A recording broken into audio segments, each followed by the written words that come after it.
and welcome to another episode of the Tar Heels Insider Podcast right here on SI. I'm your host, Grant Sashere.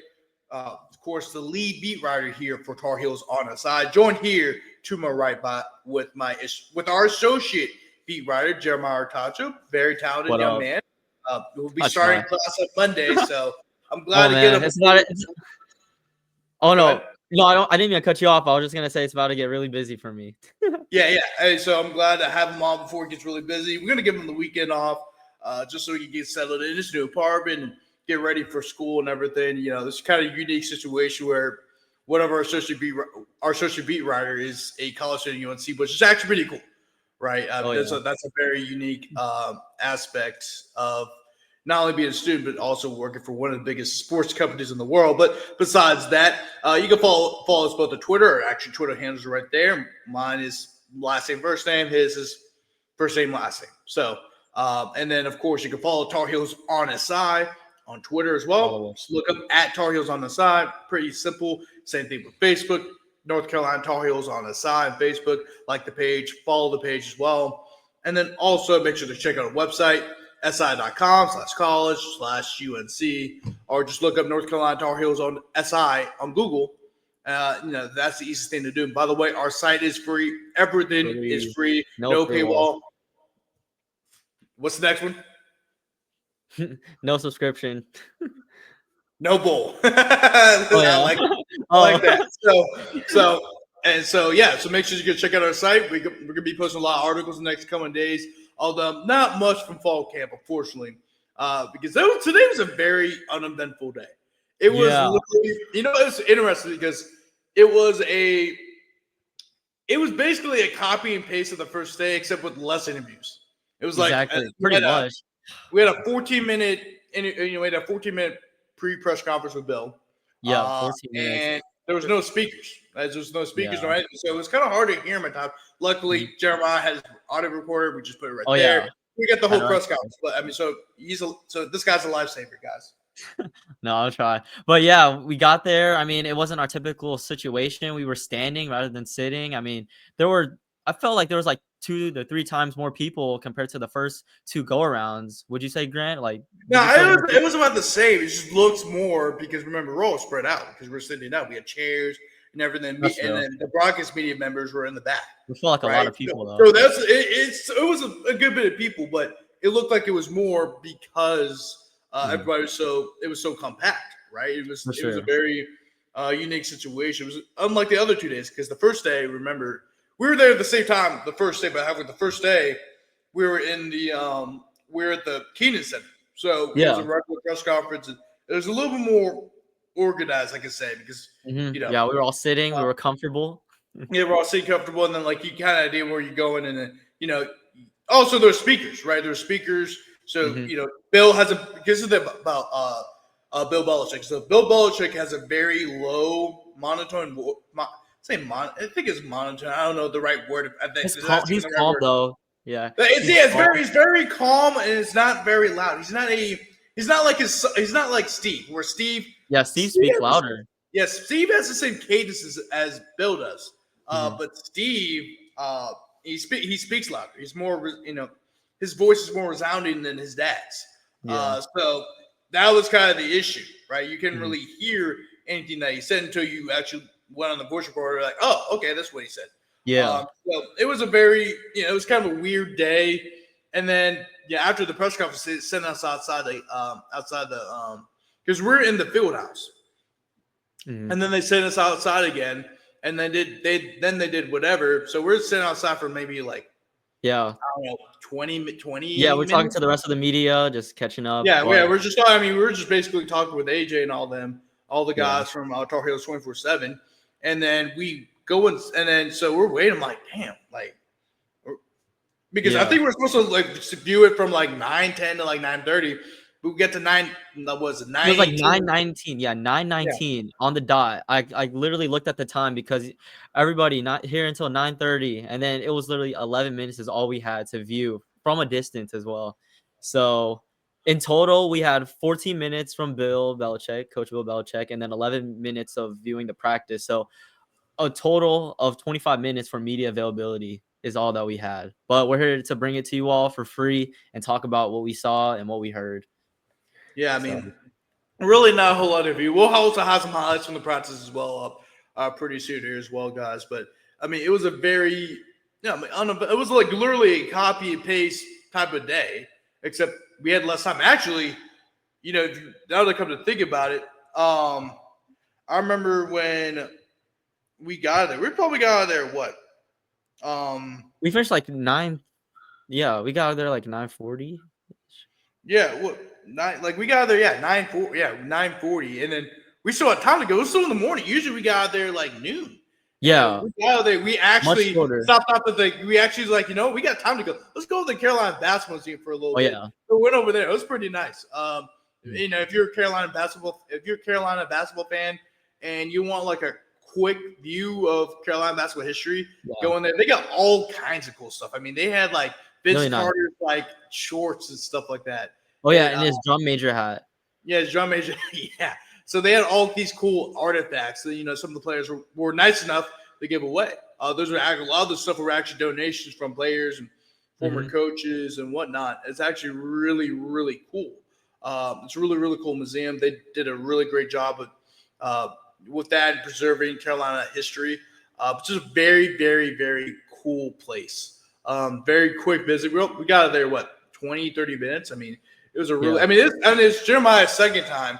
It was my first time being there because I wanted to see that, right? Somebody who covered Carolina and, I wanted to see a little bit of history. I heard a lot of good things about it, so I wanted to go check it out. And also, we got some media guides from last year. They're giving them away, so there's our new right there. That's pretty cool. So I actually got 2 more. One of them I'm going to send back home to New Orleans, and then another one I'm going to send to my little brother Noah, who he plays football in upstate New York. He plays for Hobart College, which is a D3 college up in New York. So I'm going to send it to him and everything like that. So just for him to have, because he likes college basketball. Nice. Yeah, I think he'll appreciate it. But the thing is that, I get why Bill is trying to limit us, right? Because it's a new season, it's first year. He's never been a guy who wants to give away too much. Yes, he's been a lot more open to the media, and I explained in that previous podcast, what I expected Bill Belichick to be was nothing like the Bill Belichick I witnessed the last 2 days. Very chill, he will answer all your questions. I think just being in college, I think he has a different perspective on things. Right, he's got changed his coaching mantra. I really think this is more of what Bill Belichick is than what you saw in New England, because he had to deal because NFL reporting and college football reporting are 2 different things. College football reporting, they're just trying to get as much information as possible. The NFL, they're always looking for a gotcha, right? There's more elements involved. Like there's more of a gotcha in the professional sports world than it is the college sports world. So I think when he was in New England, he was kind of. He didn't really want to answer any questions because there's always a gotcha question. And I think that's part of it. And I also think just having to deal with younger players. They're different because they're developed. Their mind, they're not only physically trying to develop, but mentally they're also trying to develop as well. Yeah, whole new aspects for Coach Belichick. Right, and also the thing is, Bill Belichick has sons, right? 2 of them are on the staff, and I think I think one of the things he's probably learning from this experience really is, he remembers how his sons were growing up and then obviously going in college or whatever. I think he's applied the same things that he may thought, maybe like when he was a dad, when his kids were growing up. I think he's applying that to how he's doing with these colleges. Of course, it's a different generation and different era of colleges, right? Brian and Steve are millennials, right? These guys that Bill Belichick's dealing with, they're Gen Z, right? They're not much younger than me, and they're not, some of those guys are not much older than you, or even younger than you. I'm the same age as some of those players, so. Yeah, that's what I'm saying. So I think it's just different. You're seeing a different version of Bill, but I think the different version of Bill is really actually who he is. Instead of he's just changed, adapting that's good to what he is. Yeah. Grant, do you think it's fair to say that he's more relaxed than he was in the NFL in terms of talking to the media? Yeah, that's what it says. He's more relaxed. He's just way more relaxed. That's what I said. Actually, I think he even said that verbatim. Like, I think he's just a lot more relaxed. I think he enjoys being in the chapel. He's not in the cold, right? He's not in Boston and stuff like Oh yeah, that. weather's nice. Weather's nice here. And yeah, it's a little nicer. Yeah, it's nicer. It's actually really beautiful in Chapel. I know I've heard it's been hotter around this time in years past, but the thing is, it's really beautiful weather. And then also, I explained this in the last podcast too, one of my previous podcasts. Where I'm talking about my experiences with Bill, was that I kind of made the comparison to Brian Kelly. I think you heard me say that to AJ too out there. It's like, one of the biggest things, like a lot. The reason why I compared to Brian Kelly, even though this is a UNC podcast, and of course I think everyone knows my past experience with LSU. Just going to LSU and getting a chance to cover LSU, but a lot of people thought Brian Kelly was a masshole. That's what I'm trying to say. Where how Boston, those guys sometimes those guys from Boston can be a little rude, to put it nicely. And so a lot of people thought he was a masshole.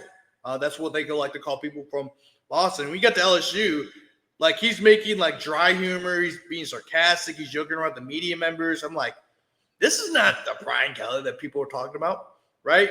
And I think one of the biggest reason why we're seeing this version of Brian Kelly compared to Notre Dame. I think this is more of the real Brian Kelly because I think being a Notre Dame, we got to deal with different things compared to other colleges. You're in the cold. You're in South Bend. South Bend isn't really a great place, even though Notre Dame has a beautiful campus. Outside of Notre Dame, the campus itself, it's not really a paradise. And especially it gets really cold and it gets snowy. It's like, damn, this is depressing. So I should think maybe the change of environment and let's really chill Bill up. But I also think just this is more of what the real Bill is, because I just think with the NFL, it's a different beast than the college football, right? Everything. And same thing with college football. There's some parts of college football that are more difficult than the NFL. But I think the aspect of, you're not dealing with gotcha moments. You're not, it's not it's a lot of different things you got to deal with the NFL compared to college football. But I just think he's more chilled out. And his family's back together. A lot of the assistants on the staff are, coached with Belichick, or Belichick is very familiar with. I mean, he's with Mike. His two sons, Mike. He's coached with Mike before. Bill personally called Mike to let him know, hey, I'm offering you the job. I mean, who else? Michael Lombardi. Yeah, Matt Lombardi, who's a quarterbacks coach. He's the son of Mike Lombardi. Jamie Collins played for Belichick with the Patriots. There's probably some other guys as well. Freddie Kitchens, even though he's never coached with Belichick, he's an NFL guy. Yeah. NFL experience on this coaching staff. Yeah. I mean, some of the few guys I can see on here, and but they're some of the guys who are college lifers, like Garrick McGee has been he's been an assistant college football coach for a very long time. Natrone Means, of course, he kept Natrone Means because Natrone Means is a former player at UNC. He understands the culture. Those are guys you want to keep on the staff. I mean, you want someone familiar with the space. Also, the things you also see some coaches' sons. For example, Manny Miles. Manny Miles is the son of Les Miles. He's an offensive assistant. So a lot of connection. Well, so you're gonna have guys who are either coaches' sons, are familiar with Belichick, or have coached in the NFL. You see that a lot with this roster. So it's really just, I think, it's a different atmosphere, but it's the same atmosphere you kind of dealt with, in the NFL. But, I think that's really just the main takeaways from practice. I mean, nothing really happened. I mean, it was really copy and paste day, really uneventful. I mean, same drills. The thing is, they did the same drills that we. Oh yeah, same thing. Yeah. I mean, it was basic. I mean, still gonna have the highlight tape for you guys because you guys, guys are probably want to see that stuff, and we won't. Yeah, you all deserve it. You guys see what's going on. I mean, that's the only thing we're gonna get, right? I'm not sure what's even happened the fourth media day. Maybe they might have a practice. I hope they let us see like a full practice. I kind of expect at this point they're not gonna really give us anything. I really know. Like, the most access you're gonna get to see this team as they're playing is is the first game of the year. But we're gonna try our best to get as much information as possible. Me and Jeremiah, been actively reading a bunch of different stuff of course, so now it's, of course, check us out. But also, I think it really is a group effort for North Carolina media to find all that we can. I'm going to have, 100%. but I'll say this: so we will. There was going to be some big articles coming out. I do have a big article coming out. Jeremiah already knows about it. Can't tell anybody. The only people that know about it are managing editor and Jeremiah. Other than that, that's it. But there's I had a big article coming up. You guys will really enjoy it. It's exclusive, so be on the lookout for that. It should be coming out at the latest Monday. That's what my plan on releasing it. But I gotta kind of strategize when do I want to release it. But it's a big article coming out, and we're gonna try our best to give you guys the best content possible. Because I mean, I don't blame Bill. Like, he can do whatever he wants, right? He's been like He's the man. I'd say the only thing that sucked about today, like, we kind of expected the limited access, but the one thing that sucked about today really was you didn't really have as much interviews. Like the previous, like the first day, you had what 5 interviews? Well, we had 5 interviews, Bill and then 4 players, including Max Johnson, which is a really good interview. I actually wrote an article about his recovery and everything he said in the press conference. But then also, last week we had 6 different people speak. 4 coaches, 2 players. So it gave me and Jeremiah a lot of content for the rest of the week. Now it's just Bill, and you're like, oh shoot, like we gotta come up with stuff to talk about. So that's kind of the issue right now. But other than that, it's been a very good. It's been fun to cover this team, but it just kind of sucks that the limited access. You really don't. Yeah, I mean, it's not like the Mac Brown era where you had. Oh no. A lot of access, and that's I wasn't here for that, but a lot of people have said like, yeah, we had way more access with that. Yeah, for sure, and that makes sense. Yeah, these are just the ebbs and flows of this industry, but we're all here for it. Yeah, man. So just make sure to check us out and everything. We just want to give you guys a good update. He did. I'll say this though, he did talk about how the teams come along. Of course they're in their 10th practice. Their 10th practice. They've completed their 10 practices. They just now started getting the pads. Yeah, today is the second day in pads, full pads. That's what he said. Yeah, he said today's our second day in pads, full pads. So we're going to concentrate more on the running game because this is our chance to concentrate on it. That's what he said verbatim. Yeah, and from what I've heard too, and this is not something Bill said anything like that, but this is from what I've heard. There are people that. Of course, me and Jeremiah trust is that Gio Lopez is going to be a starter. Like that. I mean, that was kind of a given. We already knew that. We've actually talked about this on the show. I've written about it. I'm pretty sure Jeremiah has also written about it as well. Mm-hmm. He's going to be the starter, right? I mean, it's not even just his appearance. Like if his appearance on ACC Media Days. Yeah, that was one telltale sign. Yeah. What? Oh no, that was one telltale sign of him going to ACC Media Day. Yeah, that was one, and then on top of that, like the more and more you hear about practice, then that's the thing that we got to do some digging to get what we want. But apparently, he is the runaway leader to be the starter, which doesn't surprise me. And it looks like from what Crystal Kelly is definitely your starting center. Have you? Oh, by the way, have you seen that? I forgot what it was called. But they started doing like a little series. Oh yeah, the docu-series. The docu-series they started doing on YouTube. Oh yeah, yeah. Oh yeah, when he was speaking. Yeah, did you see the whole thing? I haven't watched the entire thing, but I've seen part of it. But yeah, it's really By the way, if you're a North Carolina fan, go check that out. Actually, hold on, let me try to find it. But yeah, man, it's just like it was. One of the interesting things about it was that like. Crystal Kelly, who, by the way, has only been here, maybe 6-7 months. He was like, he was like standing right next to Will Hardy. And Will Hardy's been here for 4 years. Will Hardy's considered to be one of the leaders of this team. And Crystal Kelly's standing right next to him, like leading the team, like, oh, he's a guy. He's a guy. Like, what I'm saying? And we knew that kind of going in that, like, he was going to be the starting center because, the coaches nominated him to be all ACC.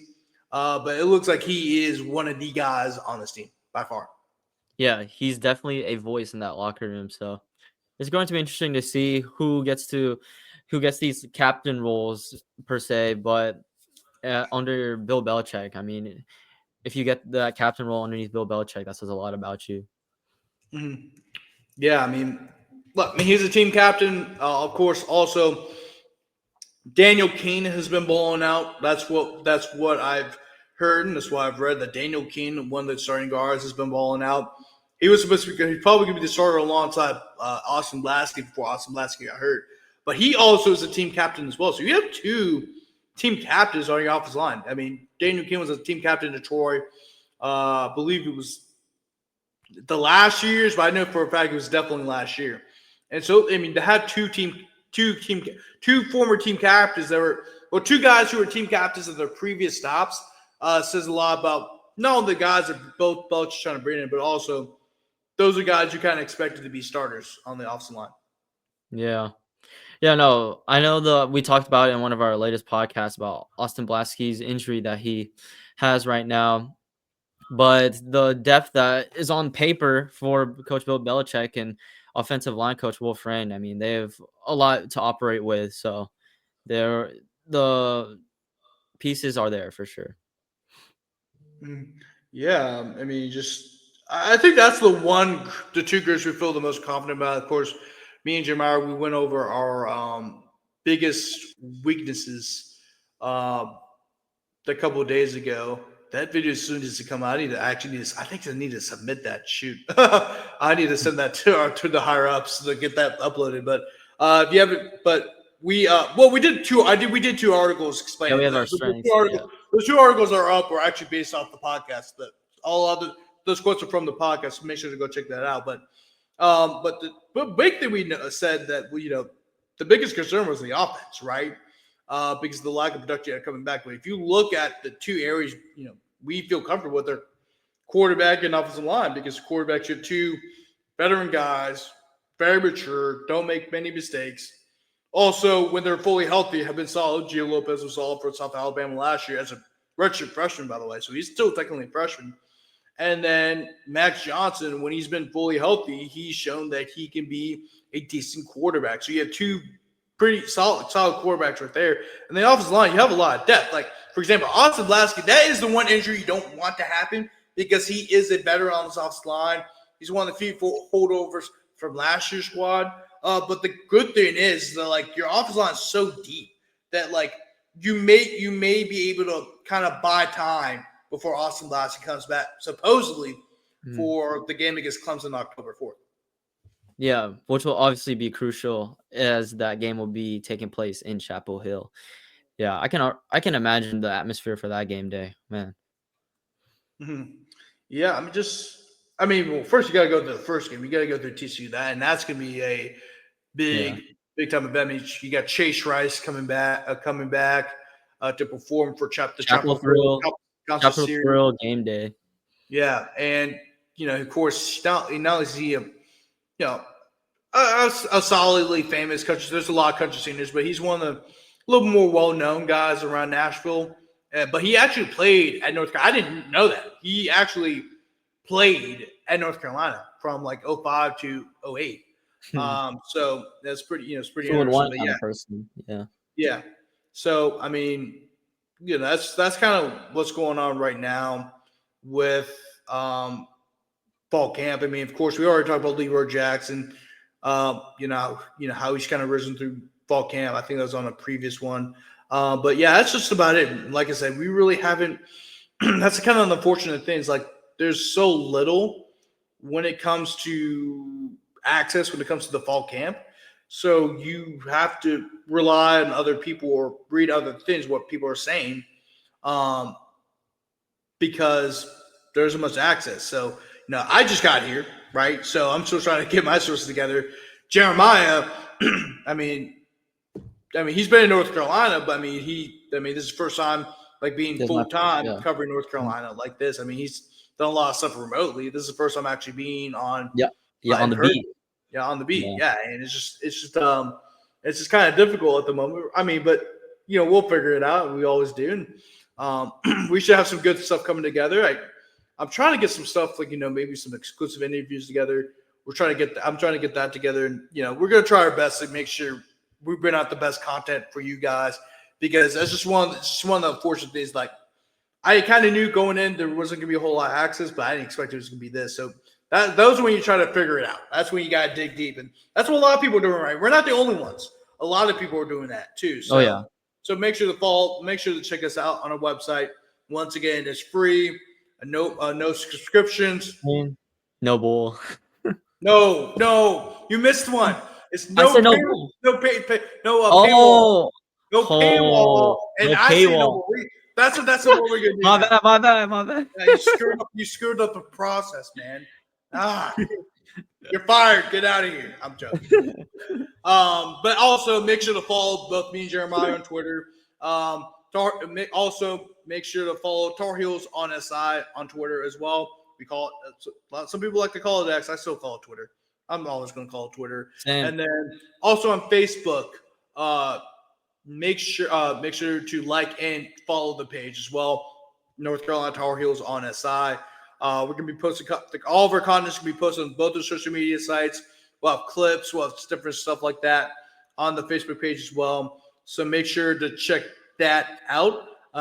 And we'll see you guys later. See ya.